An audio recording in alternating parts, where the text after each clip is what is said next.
The G20 summit in Rio de Janeiro has wrapped up with U.S. President Joe Biden's sudden reversal of U.S. policy in Ukraine overshadowing the official agenda of fighting poverty and climate change. Brazilian President Luiz Inácio Lula da Silva closed out the summit by urging wealthy nations to bring forward their targets to achieve net zero emissions within 5 to 10 years. Developed nations have historically produced the biggest share of greenhouse gases. The German Chancellor, Olaf Scholz, who you see right there, he returned to Berlin earlier today. Joining me now is Wolfgang Ischinger. He's a former German diplomat, and many people will know him as the former chairman of the Munich Security Conference. Well, what are you hearing, Mr. Ischinger, about the suitability of the G20 summit, that format? Is it still fit for purpose in a world where the global South is rightfully so demanding its place at the table? Well, I would say my answer to your question is yes and no. Yes, having a large group like this of major countries, including China, including South Africa, including certainly Brazil and others, is useful, in principle. So it's good that they talk, and it's good that they clarify what divides them and what unites them. There were some positive decisions on climate and related issues. There were less positive outcomes, let me be very frank about it, on some of these conflict issues like Ukraine and Gaza. I mean, Israel, Lebanon, the Palestinians, etc. So we need to acknowledge, we in the West, that there is a kind of a double standard problem which is weighing down on us, on the credibility of the West. Let me put it very bluntly. If we believe that we should and we can demand rightfully from countries of the global South to support us in confronting Russia and its brutal war of aggression against Ukraine, we have a problem responding to questions coming from the global South when they respond to us by saying, okay, but what about your willingness to support our views when it comes to the situation in the Middle East? That's what I mean by double standards. This is an issue, and this will not go away quickly. It is a problem of the credibility of the Western world, of the democratic West in general. And my hope, if I may add, my hope is that as 2024 will go down in history as a year of bloody war and conflict, I have a little bit of optimism that 2025 may actually turn out in the course of this coming year as a country that will be remembered by history as a post-war country. In other words, maybe these wars can be ended in the course of 2025. That's the hope. I know that a lot of people were trying to pick your brains there in Brazil, particularly when we're talking about security issues, geopolitics, but I'm also sure that people have been trying to get your opinion, too, about what's happening here in your home country, Germany. You know what the situation of the economy is, and you know what the situation of the government is. I mean, did you have people coming up to you and saying, Wolfgang, what in the world is going on in Berlin?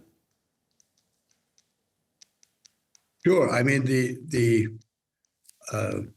timing could have been better. Let me put it this way. But sometimes in politics, it's not in your hands. So we have this issue that we are now going into a full-fledged election campaign, and it may actually take until the Easter recess or later into the late spring until we have a new government formally in place. In other words, this is awkward. Germany is not, economically speaking, not in a good position. We are losing employment.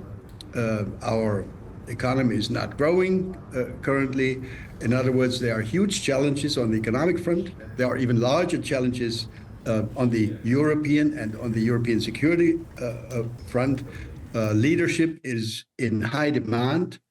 How can Germany and France and hopefully others like Poland and Italy and others, how can we reestablish stronger leadership within the European Union on these geostrategic issues, including the war in Ukraine, if Germany is without a formally installed government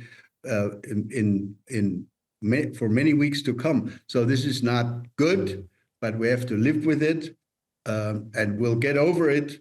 And hopefully by the spring, we will have a government with a program and hopefully a sense of a vision of how to take the European Union forward. Let me add one point. Mm-hmm.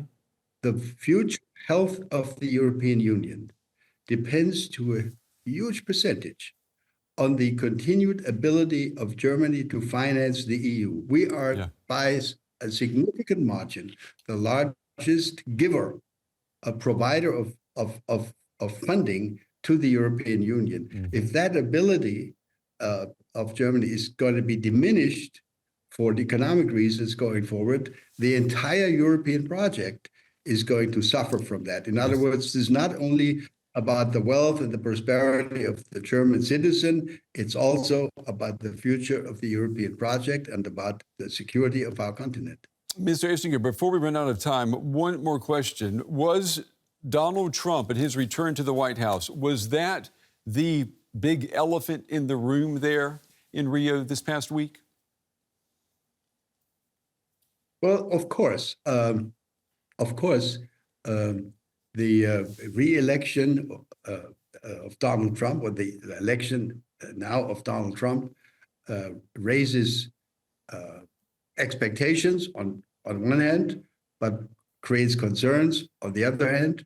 Everybody here in Rio is discussing the news about nominations that have been coming out of the Trump campaign headquarters. Names have been dropped. What do these names mean? Is this good or bad for us in Europe? What about for the world economy? What about the relationship between the United States and China? So that you put it correctly. That was the big elephant in the room. But I think, quite frankly, I have not heard from anyone here, neither from the Latin American participants nor from my European friends, a sense of panic. I think everybody believes that we can and we will, on the basis of what happened 8 years ago, we will be able to work with and to handle the kinds of challenges that are bound to come from the incoming Trump administration. And we will need to work with the Trump administration in order to maintain a healthy transatlantic business relationship, but also to maintain a healthy, strong, and capable and a NATO alliance capable of deterring our adversaries, including, in particular, the Russian Federation. I think the atmosphere here was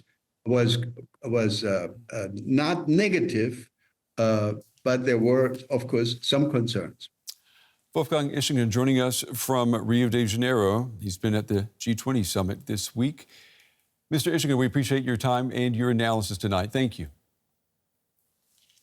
Thank you very much. Thank you. Nice talking to you.